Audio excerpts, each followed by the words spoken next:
좀 제목을 세게 한번 지어봤는데요. 네. 자, 제가 질문 한번 드려볼게요. 마이크 여시고 대답해 주셔도 됩니다. 이 세상에서 가장 고통스럽고 끔찍한 병이 있다면 어떤 병일까요? 가장 고통스럽고 막 끔찍한 병. 암? 치매. 그죠? 치매 너무 끔찍하죠. 본인은 모르지만 주변 사람들이 너무 끔찍하고 힘들고요. 우울증 같은 것들. 네, 그렇지만 어떤 게 제일 끔찍하고 고통스럽다라고 얘기하기 어려운 게 이건 굉장히 이제 주관적이라는 거예요. 그렇지만 저는 오늘의 주제가 이제 혈관 질환이기 때문에 예, 혈관 질환이라고 저는 택했습니다. 고통스럽고 끔찍한 병. 근데 아마 들어보시면 이해가 되실 거예요. 제가 왜 그렇다고 말씀을 드렸는지. 자, 이 혈관 질환은 혈관이 막히거나 터지는 것을 말하죠. 뇌졸중하고 심장병 이렇게 두 가지가 대표적이라고 할 수 있는데 이 두 가지가 왜 끔찍할까? 첫 번째는요. 예고 없이 찾아온다는 거예요. 그냥 갑자기 쓰러지는데 그냥 이제 사망 이런 경우죠. 전혀 예고되지 않은 상황에서. 그래서 혈관 질환과 암 이 두 가지를 조금 비교해서 말씀을 드리면 더 이해가 쉬우실 것 같은데요. 암도 물론 끔찍한 병이 맞죠. 그렇지만 아무리 말기암이라고 해도 이 암 같은 경우는 이 사지를 막 자유롭게 움직이면서 삶을 정리할 수 있는 그런 여유를 또 줄 수 있는 것 같아요. 생각을 해보면. 그리고 우리 배우들을 예를 들어보면 그 암으로 사망하신 분도 계시고 이렇게 뭐 뇌졸중으로 그냥 갑자기 무대에서 쓰러지거나 연주를 막 공연 중에 쓰러지거나 해서 바로 그냥 뭐 마비, 전신마비 이렇게 병원에 그냥 아무것도 못하고 뭐 말도 못하고 그냥 그렇게 정신만 발달한 거죠. 육신은 다 그냥 지금 마비 상태로 그런 세월을 보내다가 돌아가시고 아니면 그 자리에서 즉사하시는 분 이런 경우들이 있어요. 근데 보통 암인 경우에는 그 배우분들이요 정말 말기 돌아가시기 한 일주일 전까지도 이 촬영을 하시더라고요. 활동을 정말 끝까지 다 하고 그러고 돌아가시는 그런 케이스들을 굉장히 많이 봤어요. 그렇기 때문에 이 혈관 질환을 저는 예고 없이 찾아오는 부분, 이게 참 끔찍하다 이런 생각이 드는데 이 예고 없이 찾아와서 마비가 되고 뭐 이런 것도 그런데요. 더 끔찍한 거는 결과가 참 처참하다는 거예요. 이런 이제 뭐 경증 말고요. 정말 이렇게 막 죽고 살 정도로 막 심각한 상태 있죠. 예, 그런 환자들. 그런 경우에 보면은 폐하가요, 반신불수. 아니면 사지가 마비되는 거, 식물인간이나 뇌사 상태, 이렇게도 갑니다. 이렇게 됐을 때, 이제 뭐, 갑자기 움직일 수 없다는 거, 이 끔찍한 거 말고요. 더 끔찍한 거는 뭐냐면, 이런 상태에서 의식이 살아있다는 거예요. 그래서 우리 보통 이런 혈관 질환으로 쓰러진 분들 이제 병문안 가게 되는 경우들이 있죠. 저희 엄마하고 한번 병원에 이제 문병을 갔다가 이제 그 의식은 이제 깨어 있으시니까 저희가 하는 얘기들을 다 들어요. 근데 이 문병 간 분들이 그런 부분을 조금 간과하고 못 움직이고 있으니까 못 듣는 줄 아는 거죠. 이제 막 어떡하냐, 뭐 불쌍해서 어떡하냐, 죽으면 어떡하냐, 뭐 별의별 소리를 다 하는 거예요. 그러면 어떨까요? 그걸 듣고 있는 환자는. 그 마음이 얼마나 힘들까. 그래서 우리가 좀 그런 분들을 문병을 갈 일이나 이런 기회가 생긴다면 정말 각별히 조심해야 되는 부분이라는 생각도 합니다. 예.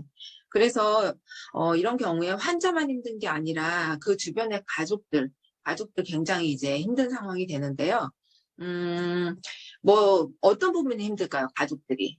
그냥 뭐 대소변 받아내는 거? 그거는 별로 힘든 게 아닌 이유가 뭐 이런 패드 같은 것도 해줄 수 있고요. 하루에 뭐 계속 24시간을 그렇게 하는 게 아니잖아요. 예, 몇 번 정도만 이제 갈아주고 하면 되기 때문에 그건 그렇게 힘든 일 같지가 않아요. 근데 문제는 뭐냐면 그 욕창이라는 거 들어보셨죠? 욕창. 이렇게 못 움직이고 우리는 이렇게 2시간, 3시간을 꼬박 의자에 앉아 있다고 하더라도 욕창이 안 생기는 이유는 이게 좀 불편하면 움직인다는 거예요. 이렇게. 근데 이런 환자들은요, 이 근육 섬유들이 그냥 다 마비 상태이기 때문에 누워있다 하면 이 바닥에 내 체중이 고스란히 실려서 움직이지 못한 채 그냥 눌려있는 거기 때문에 이 상태로 2시간이 지나간다 하면 이제 무조건 욕탕이 오는 거죠. 욕탕이란 피부가 이제 괴사하는 거, 썩어 들어가는 상태입니다. 근데 제가 사진을 한번 봤다가 너무 놀랐어요. 실제로 본 적은 없었기 때문에 너무 끔찍하더라고요. 그 욕창인 상태가. 근데 이거를 가족이든 누구든 옆에서 누군가가 계속 상주해서 2시간에 한 번씩 몸을 뒤집어 줘야 된다는 거예요. 그 일이 굉장히 힘든 일이더라고요. 그래서 이런 상태로 정신은 말짱하고 몸은 정말 아무것도 못하는 그런 상태로 막 10년 넘게 그렇게 그 상태로 10년 넘게 계시다가 돌아가시는 그런 분들도 참 많이 봤습니다. 지금 지인들 중에도 그런 분이 계셨고요. 네, 그래서 너무 끔찍한데, 그러면 뇌졸중이 뭔지, 우리가 뭐 뇌졸중, 뇌경색, 뇌출혈, 심근경색, 협심증, 뭐 이런 말은 많이 들어요. 근데 정확히 무슨 뜻인지 또 얘기하려고 잘 모르겠죠. 그래서 오늘은 이런 용어들이 갖고 있는 의미, 어떤 질병인지를 좀 하나하나 다루면서 얘기를 드려보겠습니다.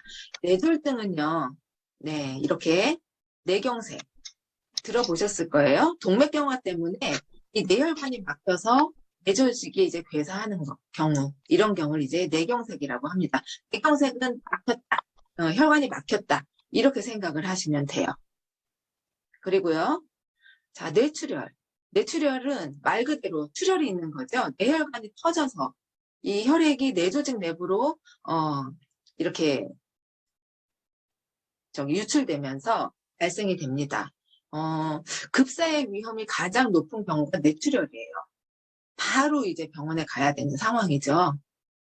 자, 그리고요, 이 뇌졸중뿐만 아니라 어떤 병이든지요, 항상 이 전조 증상이 있습니다. 내 몸에서 어떤 신호를 보내요. 그럴 때 우리가 빨리 예민하게 받아들이고 뭔가 다음 조치를 좀 취한다면 좋을 텐데요.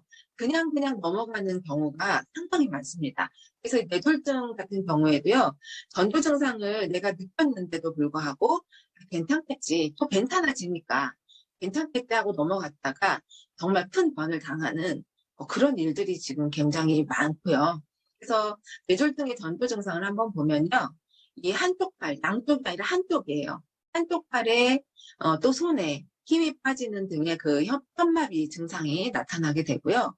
어지럽고 말도 어버버 좀 어눌해지는 거죠. 평소랑 다르게 발음이 좀 안 되고 뭐 어눌하게 좀 느껴지는, 그리고 이제 안면 마비가 생기기도 하고요. 시야가 이렇게 흐려지는 그런 증상들, 그리고 이제 두통이 굉장히 심각한, 되게 심한 두통을 느끼기도 합니다.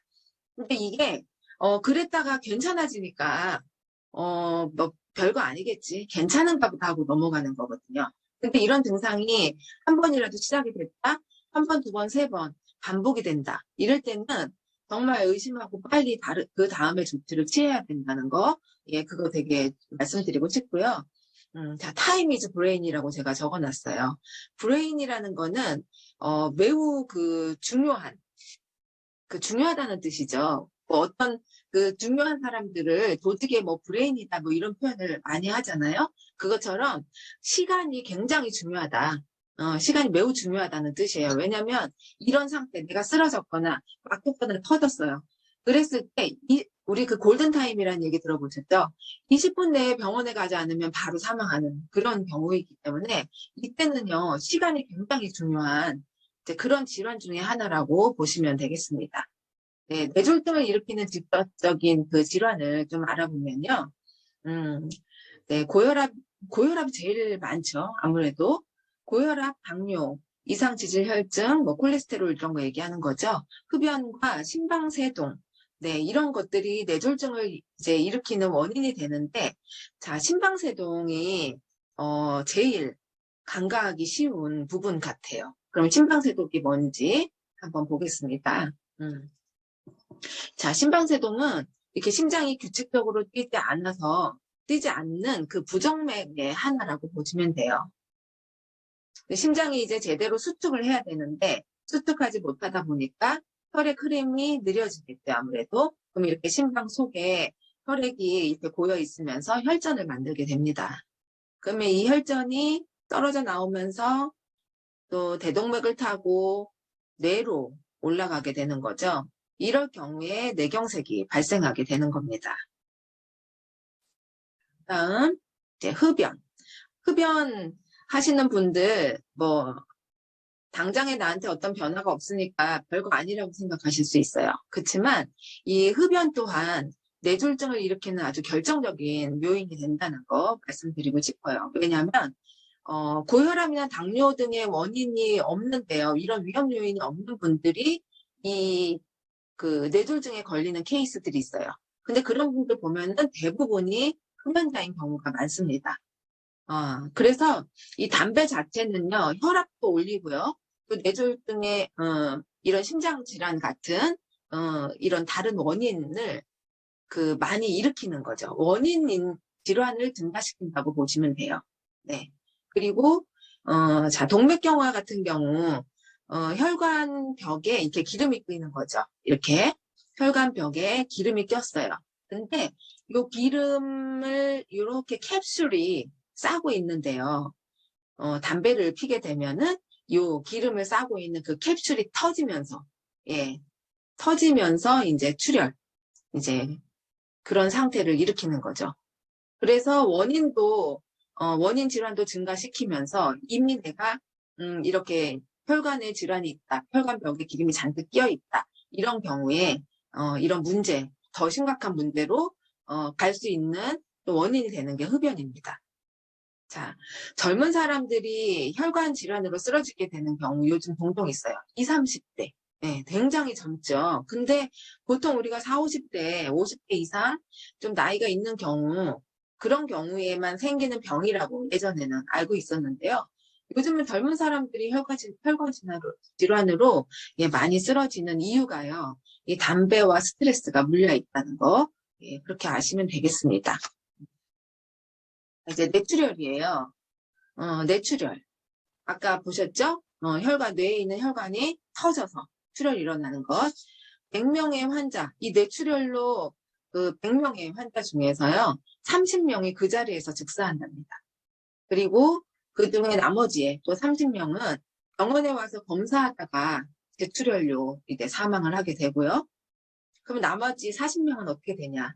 네, 이 40명은 물론 치료를 받겠죠? 병원에 들어와서 치료를 받는데 그 중에서 걸어나가는 환자가 20명 정도로 절반밖에 안 된다고 해요.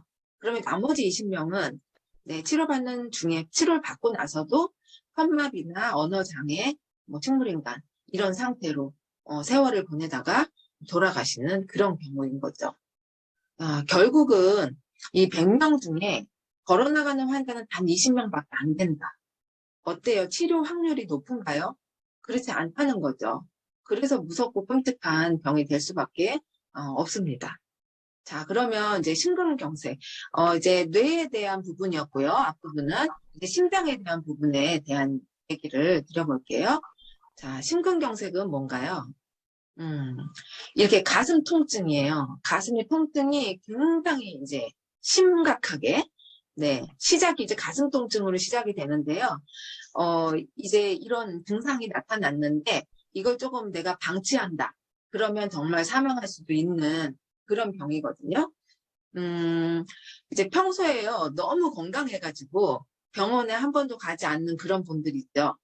이런 분들이 좀 위험할 수가 있습니다. 왜냐면 새벽에 이제 보통 이런 증상들이 와요. 가슴 통증이나 심근경색 같은 경우는 막 너무 아팠는데 이거를 막 끝까지 참았어요. 그러고 나서 괜찮아지니까 그때 바로 이제 병원을 가야 되는데 그냥 날 밝으면 내일 가지. 지금 괜찮으니까 하고 넘어가면서 이제 시간을 보내게 되는 거죠. 이렇게 시간이 많이 경과된 후 이것도요, 12시간 이후가 되잖아요. 이런 증상이 나타나고 나서 빨리 좀 가게 됐으면은 이렇게 빨리 뚫던지 뭘 하던지 이 괴사 부위를 좀 줄일 수가 있을 텐데 12시간이 지나게 되면 이 죽을 세포들은요, 죽어야 되는 세포들이죠. 그냥 얘네는 무조건 다 죽는다고 보시면 돼요. 예, 그래서 이렇게 가슴 통증이 막 너무 심하면 우리 막 어디 막 통증이 너무 심하면 막 식은땀 나고 막 하잖아요.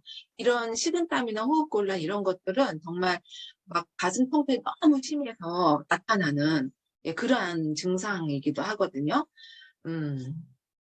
그래서 이제 보통 우리 왜 이런 경우 있어요. 병원에 가게 되는 경우가 이렇게 막 너무 아파서 가게 되는 경우도 있지만 너무 아프니까 이게 이제 일시적으로요. 심장마비가 와서 뇌에 피가 안 가니까 졸도하는 경우가 있어요. 기절했다고 하잖아요. 그렇게 졸도한 상황에 병원에 실려가게 되는 경우도 있는데요. 이제 이런 경우 뭐 다 너무 이제 이 심한 통증 때문에 그런 거죠. 정말 이 통증을 우리가 경험해 보지 못했지만 이 통증이 굉장하다고 해요. 네, 그리고요, 협심증. 이 협심증과 심근경색은 아마 많이들 헷갈리실 거예요. 내가 지금 심근경색인지 증상이 협심증인지 조금 구분할 수 있는 부분은 시간차로 좀 보시면 될 것 같은데요. 협심증 같은 경우에도 가슴에 이런 통증이 있는데 이런 가슴에 묵직한 압박감 같은 게 느껴지는 거죠. 큰 바위 덩어리를 이렇게 옮겨놓은 것처럼. 그래서 가만히 있을 때는 잘 모르다가요. 운동하거나 계단을 오를 때, 막 이렇게 심장이 일을 많이 할 때죠. 이럴 때 갑자기 심해지는 거거든요. 그럴 때 가슴 통증이 막 심하면서. 근데 자, 이게 심근경색 같은 경우는요. 통증이 30분 이상 엄청난 통증이 이제 진행이 되고요. 협심증 같은 경우는 안정을 취하면 보통 5분 이내에 이 통증이 사라지게 됩니다. 예. 그래서 이제 내가 협심증인지 심근경색인지 이런 부분을 조금 구분하실 수 있을 것 같아요. 그래서 심근경색으로 실려오는 경우는요, 보통 새벽에 자다가 갑자기 생긴 이 통증으로 실려오는 경우가 많고, 협심증 같은 경우는 이제 뭐 이렇게 운동을 하거나 뭔가 다급한 데가 뭔가를 하다가 갑자기 쓰러지거나 통증 때문에 병원에 오게 되는 그런 경우라고 보시면 됩니다. 자, 그러면 이제 제안을 하나 드릴게요. 혈관관리법. 어떻게 혈관을 관리하면 좋을까요? 네. 우리가 많이 알고 있는 디톡스를 좀 권해드리고 싶은데요. 디톡스하는 방법은 여러 가지가 있죠. 일단은 지난주에도 제가 설명을 드렸어요. 그 혈관에 좋은 음식, 또 영양소들에 대해서 말씀을 드렸습니다. 좋은 음식과 건강식품을 통해서 이 항산화 영양소죠. 식물 영양소를 보충해 주는 거 굉장히 중요하고요. 음식 가지고 안 되는 부분은 건강식품 가지고 채워주셔야 돼요. 반드시. 그래서 오메가3나 코큐텐, 단백질, 비타민C, 칼슘, 마그네슘 네, 이런 영양소들이 필요하다고 말씀을 드렸고요. 자, 그리고 또 독소가 배출되는 것 중에 하나가 이제 배변이 있죠. 상쾌하게 배변으로 독소를 배출하는 것. 네, 이것도 어쨌든 디톡스하는 과정 중에 일어나는 예, 반응이고요. 자, 세 번째는 운동을 통해서 땀으로 독소를 배출하는 방법입니다. 네, 제가 오늘은요, 운동을 통해서 이 디톡스 하는 것이 얼마나 중요한지, 예, 이 부분을 좀, 더 이제, 말씀을 드리고 싶어요. 비중을 두고. 뭐 좋은 음식 먹고, 영양 섭취하고, 이런 거는 너무나 잘 알고 있죠. 그리고 우리가 디톡스 하는 방법 중에, 예, 영양소 가지고 하는 법들은 되게 많고, 흔히들 많이 지금 다들 많이 한 번씩은 경험을 해보셨을 거고요. 다들 하고 계세요. 근데 운동은요, 좀 습관도 안 되어 있다. 그러면 너무너무 힘든 것 같아요. 저도 평생의 숙제가 이 운동이었기 때문에. 근데 운동을 병행한다면 정말 기가 막힌 드라마틱한 정말 결과를 기대하실 수가 있거든요. 자, 디톡스. 이 땀을 흘리는 거는 엄청난 디톡스의 효과가 있다고 합니다. 이미 연구 결과로 나타나 있어요. 그 땀과 대변과 소변. 이 중에서요. 땀에서 훨씬 더 많은 독성 물질이 배출된다는 연구 결과가 이미 나와 있습니다. 왜 운동하실 때 그런 경험 없으세요? 내 컨디션이 좀 안 좋은 날은요. 땀에서 좀 이상한 냄새가 나기도 하죠. 우리 소변, 대변도 마찬가지잖아요. 근데 땀에서도 냄새가 나거든요. 우리 남편 전날 술을 많이 먹었어요. 근데 그 다음날 아침에 막 열심히 이제 자전거 타고 땀이 그냥 온통 이제 땀을 흘렸는데 정말 땀에서 술 냄새가 나요. 뭐랄까요. 간에서 해독이 안 된 듯한 어떤 그런 냄새 있거든요. 그런 냄새가 땀에서 납니다. 예, 그 얘기는 뭐냐면, 몸 안의 독소가 땀으로 배출되었다는 증거인 거죠. 예, 그래서, 자, 이렇게 땀을 흘리는 게 굉장히 좋은데요. 땀을 흘리는 방법도 여러 가지가 있겠죠. 이제 유산소 운동하는 거. 그리고 이제 여러분들이 좋아하시는 운동하시는 거요. 예, 굉장히 좋은 방법이에요. 뭐, 사우나도 좋아요. 사우나는 뭐 서양 사람들은 사우나를 안 하죠. 일본 사람들과 우리 한국 사람들이 즐겨 하는 게 이제 이 사우나인 것 같은데요. 이 사우나도 무리하지 않고 안전하게 하는 게 굉장히 중요합니다. 이거는 절대 오래 버티기 이런 건 절대 금물이고요. 최대 1회에 20분 이내로 하시는 게 좋아요. 만약에 내가 사우나를 처음 한다. 그런 경우는 5분, 10분 내에 그냥 끝내시는 게 좋고요. 자꾸 하면서 익숙해지고 하시면 이제 20분 이내로 끝내시는 게 되게 이제 중요한 것 같아요. 왜냐하면 이 사우나 같은 경우는 막 극한까지 몰아붙어가지고 좋을 게 하나도 없는 방법이거든요. 뭐 사고의 위험만 높아지는 거죠. 네, 그래서 그런 부분만 조금 주의하셔서 하신다면 사우나도 네, 땀 흘리는 방법으로 굉장히 좋다고 할 수 있고요. 이제 뜨거운 탕에 들어가는 거. 저는 요즘 운동을 막 끝내고요. 뜨거운 물로 이제 탕에 들어가서 물을 받아놓고 탕에 들어가거나 샤워하거나 하면 굉장히 이제 개운해지면서 몸이 가벼워지는 걸 느껴요. 이게 이제 뭉친 근육들을 풀어주기도 하고요. 깨끗이 씻어내고 뜨거운 물에 좀 릴렉스 되기도 하고 편안한 상태가 만들어지는 것 같더라고요. 그래서 뜨거운 탕에 들어가는 것도 굉장히 네, 좋은 방법이라고 할 수 있습니다. 근데 이제 주의할 점이 있죠. 이렇게 땀을 흘리고 난 후에 땀 흘리고 난 후에는요, 전해질을 꼭 보충을 해줘야 되는데, 왜 그래서 운동 후에 이온 음료 같은 거 많이 마시죠? 이온 음료에 이제 나트륨 같은 것도 들어있고, 미네랄이 들어있기 때문에, 그걸 마시는 건데요. 이유가 왜 그러냐면, 땀을 배출될 때요, 중금속하고 독소만 배출되면 좋은데, 전해질, 미네랄까지 같이 빠져나갑니다. 그래서 이 빠져나간 미네랄은 꼭 보충을 해줘야 되기 때문에, 왜 그래서 각성 같은 거 하고 땀쫙 빼고 나서 소금 드세요, 천일염 드세요 하는 이유가 이런 이유 때문에 그렇거든요. 그래서 땀을 이제 많이 흘려갖고 미네랄이 막 결핍 때 내가 이제 충족을 안 시켜주는 거죠. 계속 미네랄은 빠져나갔는데 채워주질 않게 되면 결핍이 되겠죠. 그러면 이제 다양한 건강 문제가 야기되는데요. 대표적인 게 심장마비라든지 당뇨가 또 악화되고요. 불면증, 뭐 칼슘이 천연신경 안정제다 이런 얘기 많이 들어보셨죠. 칼슘 대표적인 미네랄이기 때문에 빠져나간 것들이 채워지지 않으면 밤에 이제 잠 못 자는 불면증, 우울증도 마찬가지고요. 이런 것들이 생길 수가 있습니다. 그래서 꼭 전해질을 보충해 주시고 이온 음료 아니어도 괜찮아요.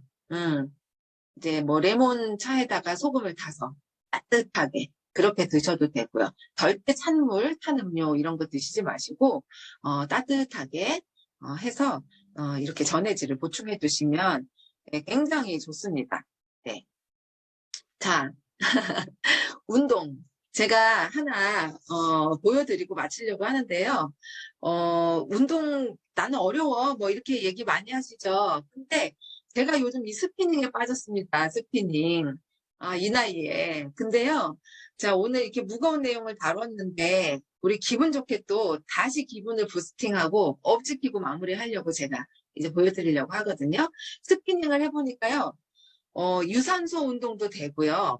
이 근력 운동까지 같이 되는 일석이조. 그리고 거기에다가 완전 스트레스 날려버리는 완전 기분 업되는 일석삼조의 스포츠더라고요. 그래서 제가 이제 요즘 이 스피닝을 하면서 생전 안 해봤던 운동을 계속 하고 있거든요. 장점이 그거더라고요. 땀을 일단 비 오듯이 쏟아요. 그러다 보니까 이제 독소를 배출하는 거죠. 땀 배출하는 디톡스도 겸해서 지금 하고 있고 또 좋은 영양 섭취하면서 디톡스 함께 병행하고 있는데요. 자, 이거 신나요, 굉장히. 그래서 한번 우리 신나게 보시고 마무리하면 좋을 것 같아서요. 제가 영상 하나 공유할게요. 우리 같이 나이 정도 되신다 하면 붉은 노을, 붉은 노을을 제가 소환해 보겠습니다. 함께 시청해 보실게요.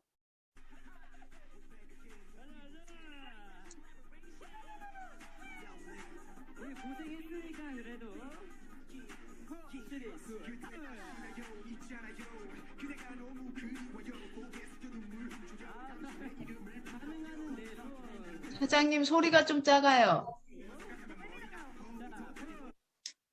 볼륨을 크게 했는데도 작은가 보다, 사장님. 네, 녹화가, 알겠습니다. 네, 녹화가 작게 됐나 봐요. 네. 네.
재밌으세요?